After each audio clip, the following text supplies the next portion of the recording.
How many of you are actually relieved that 2020 is finally getting over? I know for some of you, it may have been a real nightmare. Hi, this is Dr. Meghna Dixit, and I really want to say a quick hello to each one of you. And I want to give you a big round of applause from my side. And I really, really want you to take your hand out like this and put it on your back and point it on your back because you actually survived this entire year. What a year this has been, right? For most of you, this year uh, was full of mixed emotions where it started, the entire thing started with the pandemic, the coronavirus, COVID-19. Uh, Slowly it just took over everybody, the entire world, and all of us went into that fear or anxiety, not just for the jobs and not just for the businesses and money, but I think major anxiety this time people went through is related to their loved ones and their health.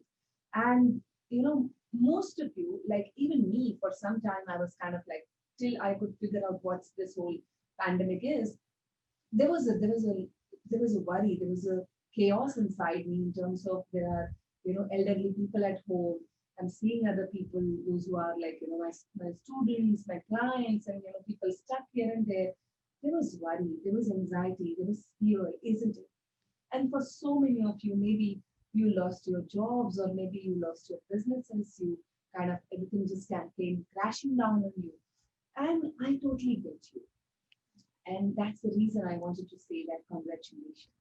You survived this year. But you know what? Now that we survived this year together, and some of us not just survived, but those who actually figured out the code, how to survive in this year and actually start preparing for the future years to come, they actually are thriving now. Like I'm really happy. Some of my students are actually taking that step. I have taken that step that I've actually worked around the entire business model, changed my business, worked on my health, worked on my relationships. In fact, 2020 initially felt when the pandemic hit that it is a crisis. But every crisis and every challenge comes with an opportunity. And some of you must have taken the opportunity to actually reflect on your, what are you not doing for yourself? Maybe for your health, maybe for your self love, maybe for your personal development, maybe for your relationship, maybe for your family. The way you are operating in your life, like maybe you just focus on your work and not really having enough time for your family and for your health. Now that 2020 has given you that opportunity, at least it has given me that opportunity to to reflect on my life, to see what are my priorities. Where every one of us, like I personally feel that each one of us look for our primary, the priority that we have in our life is mostly family, right? Mostly the family is on the top priority, and whatever we do in our lives, maybe it's a job or a business or whatever career you are into, or you want to climb the ladder of success, most of the times it is for your family. And somewhere I think in the past few years, in this entire rut of running behind the career, I think most of us lost the track that we were actually not able to give enough time and pay attention to our family, and we were on the hamster wheel.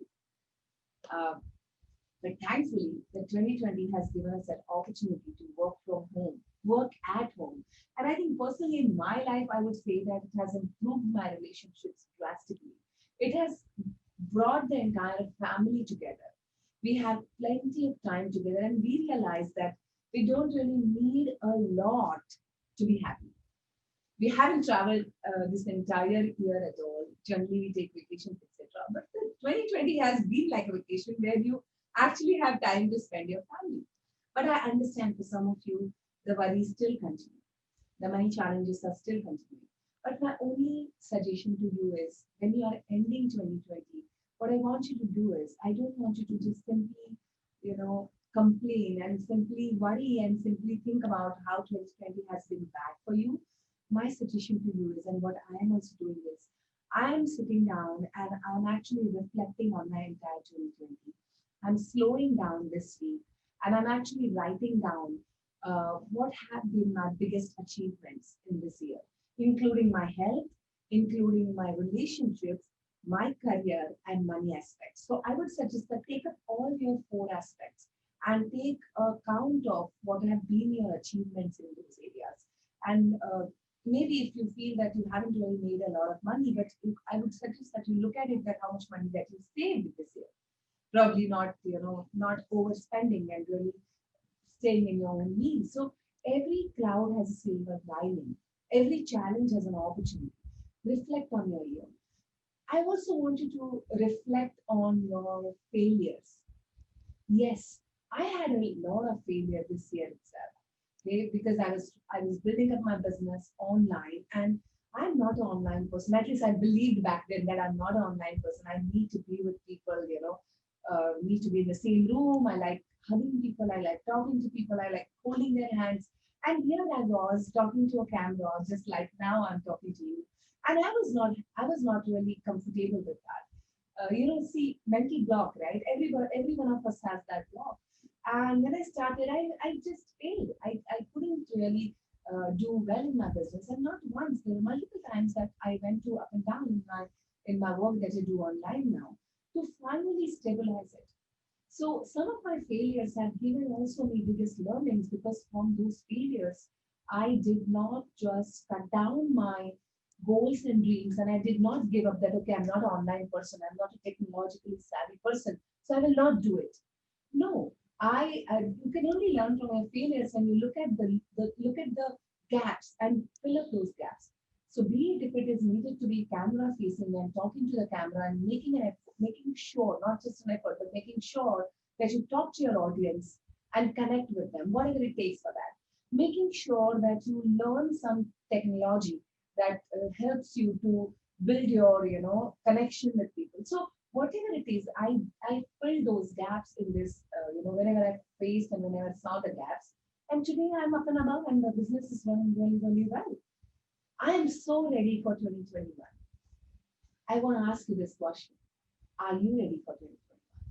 If you haven't yet picked up your base, looked at what are the gaps that you need to fill up to now go into 2021. Because one is we have all learned it that it's never going to go back to what it was before 2020.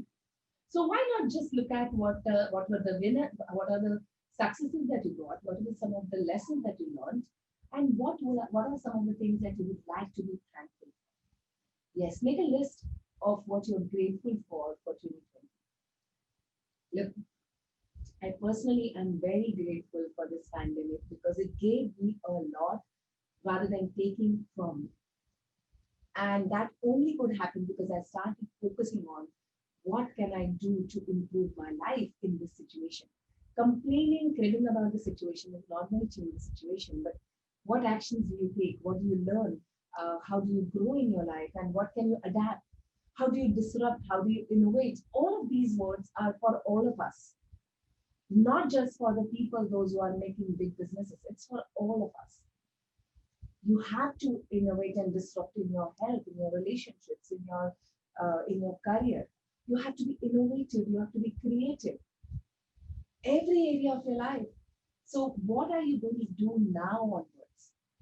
So, I would like to hear from you some of your wins, some of your lessons of 2020, and some of the things that you're extremely grateful for.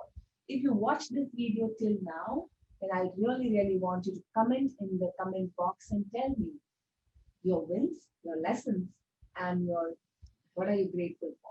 I would be looking forward to hear from you. And here is wishing you a amazing, amazing, amazingly successful 2021. A very, very, very happy new year to you all.